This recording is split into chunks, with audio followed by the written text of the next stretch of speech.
there is more than enough food in the world to feed our population of 7.8 billion people. But today, more than 820 million people are hungry. And some 144 million children under the age of 5 are stunted, more than 1 in 5 children worldwide.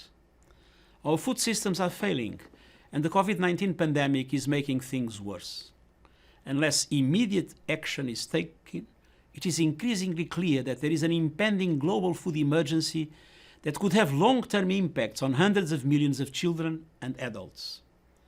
This year, some 49 million extra people may fall into extreme poverty due to the COVID-19 crisis. The number of people who are acutely food or nutrition insecure will rapidly expand. Every percentage point drop in global gross domestic product means an additional 0.7 million stunted children. Even in countries with abundant food, we see risks of disruptions in the food supply chain. We need to act now to avoid the worst impacts of our efforts to control the pandemic. Today, I'm launching a policy brief on the impact of COVID-19 on food security and nutrition. It has 3 clear findings. First, we must mobilize to save lives and livelihoods, focusing attention where the risk is more acute.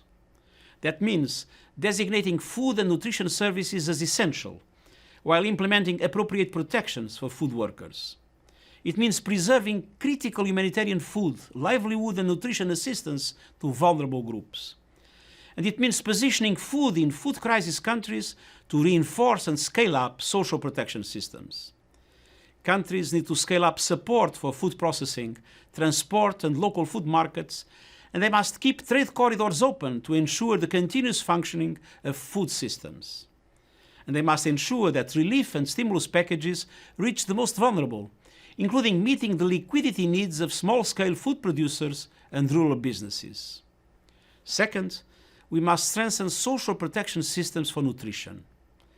Countries need to safeguard access to safe, nutritious foods, particularly for young children, pregnant and breastfeeding women, older people and other at-risk groups.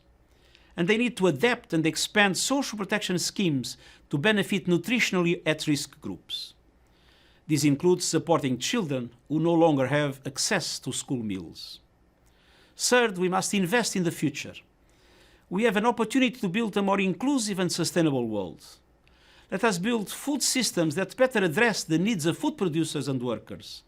Let us provide more inclusive access to healthy and nutritious food so we can eradicate hunger. And let us rebalance the relationship between food systems and the natural environment by transforming them to work better with nature and for the climate. We cannot forget that food systems contribute up to 29% of all greenhouse emissions, including 44% of methane, and are having a negative impact on biodiversity. If we do these things and more, as indicated by the brief we are launching today, we can avoid some of the worst impacts of the COVID-19 pandemic on food security and nutrition, and we can do so in a way that supports the green transition that we need to make. Thank you.